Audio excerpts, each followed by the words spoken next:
The top story that we are tracking for you this hour: the Islamic State has claimed responsibility for a terror attack at the Kabul University. The death toll from Monday's attack on Kabul University has risen to at least 35, most of them students. Terrorists opened fire during an Iranian book fair at the university. Afghan security forces later surrounded the area, cordoning off all roads that led to the university. Afghan President Ashraf Ghani has vowed revenge for the barbaric attack, and Ghani, through a televised message, promised a harsh response on the terror group. Heartbreaking pictures surfaced from inside the university after hours-long siege ended. The photo shared by a senior government official showed students lying dead in classrooms, some next to their books. Students were shot as they were climbing out of a window.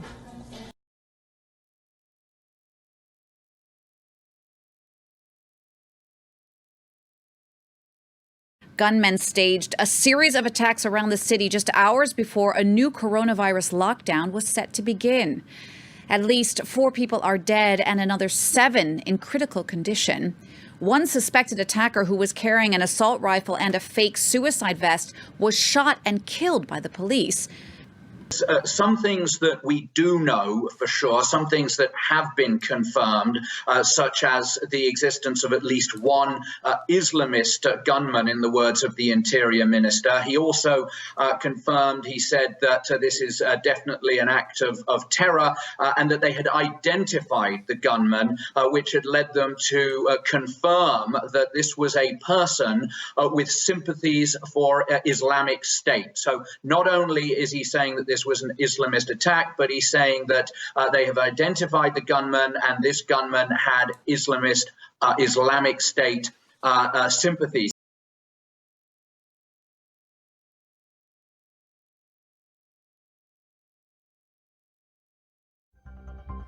The French government announced on Monday that it had killed 50 Al-Qaeda-linked terrorists in central Mali in airstrikes. The offensive took place in the border areas of Burkina Faso, Niger and Nigeria. The attack was ordered after drones detected a very large motorcycle caravan, prompting the jihadis to move under the trees to escape the surveillance. 2 Mirage jets and a drone launched missiles, eliminating 50 terrorists. The French troops are engaged in uprooting an Islamic insurgency in the area. Explosives, missiles, suicide vests were confiscated. Military spokesman Colonel Frederick Barbary also said that 4 terrorists have been captured and that the group had been about to attack an army position in the region. Mali has been struggling to contain a brutal jihadist insurgency which first emerged in the north of the country in 2012.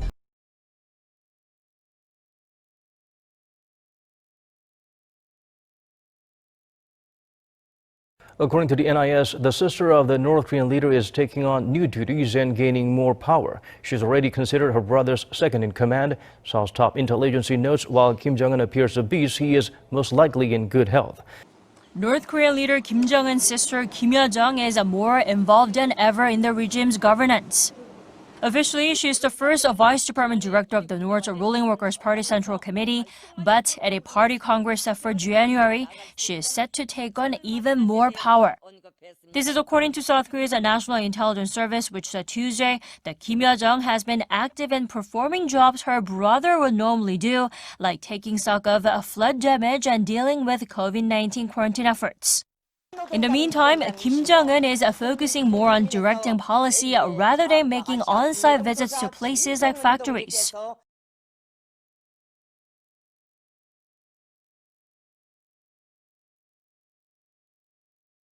SAPS has admitted nearly 400 of its members are implicated in corruption. It's made the announcement during a virtual parliamentary briefing.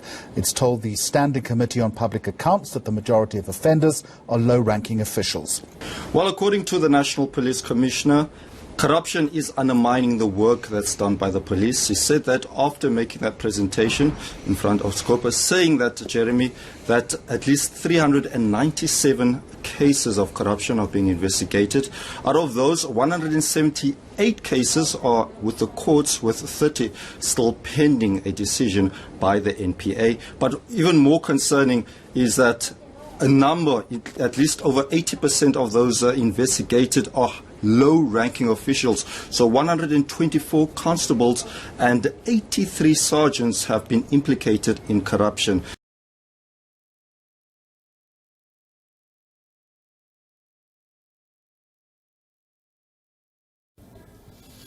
The world hasn't recovered from the shock of the beheadings in France, but there's no reprieve. The spiral of violence continues. The anger of the Islamic world has spread like fire. Under attack now are the Hindus of Bangladesh. This is how it began, with a Facebook post.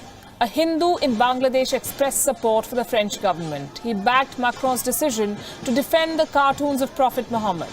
This apparently angered the locals. They attacked more than 10 Hindu homes, vandalized them and set them on fire. This happened on Sunday in Comilla, one of the 3 oldest cities of Bangladesh. It is situated along the Dhaka-Chittagong highway. Look at how it played out.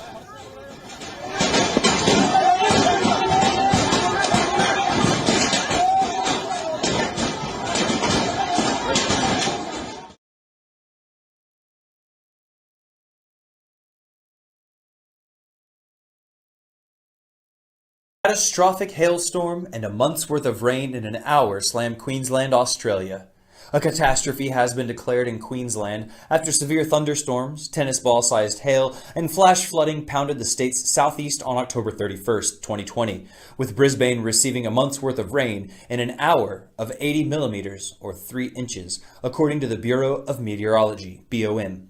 It was the first catastrophe declaration for the 2020-21 natural disasters season, with insured losses estimated at $60 million. Thousands of emergency calls reported, and 42,000 people left without power. Severe thunderstorms and hail up to 14 centimeters or 5.5 inches in diameter pounded the state's southeast region. Beachmere recorded 80 millimeters or 3 inches, while the upper Lockyer received 70 millimeters, 2.7 inches.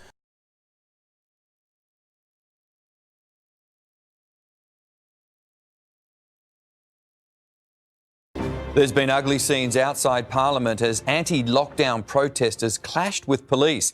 As Cassie Zervos reports, officers dragged demonstrators away as the rally turned violent. Well, there's now a tense standoff between anti-lockdown activists and police. Officers have managed to corner the last few remaining protesters here on the corner of Spring and Burke Street. Dozens of arrests were made and police were forced to use capsicum spray in the process. Hundreds of anti-lockdown protesters once again took to the streets fighting for their freedom. COVID-19 is a made-up, it is a fiction.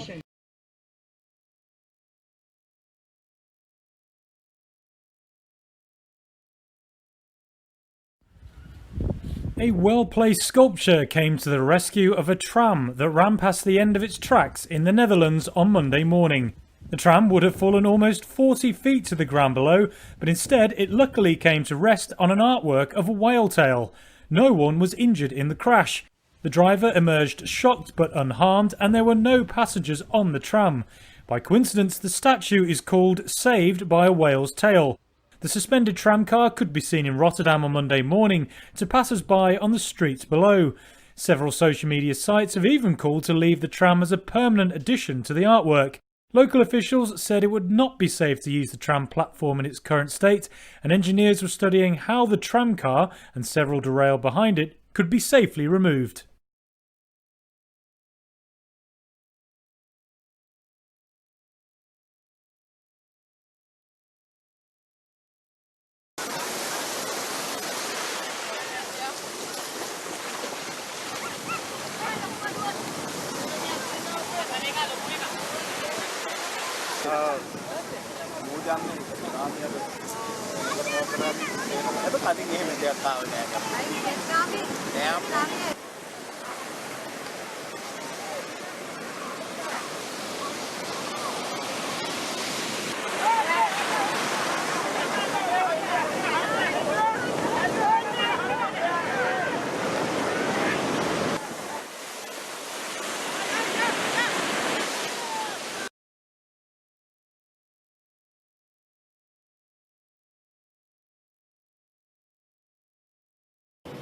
Well, the latest news is, of course, those results coming in this morning. A huge landslide victory for Alassane Ouattara, and also with a fairly high turnout, it must be said as well, not too far off the last presidential election in 2015, which to some is surprising because the opposition have been calling for weeks in the run-up to the election for a boycott of the electoral process. They told their voters, or their supporters I should say, not even to pick up their voter ID cards, not to take part in campaign rallies, and really just not to campaign at all. So despite that, a high turnout and a huge election victory for Alassane Ouattara. Now, overnight there were some tensions because earlier on Monday, the opposition said that they were going to set up a transitional council with the view to create their own kind of separate government, a separate interim government, with the aim of holding free and fair elections.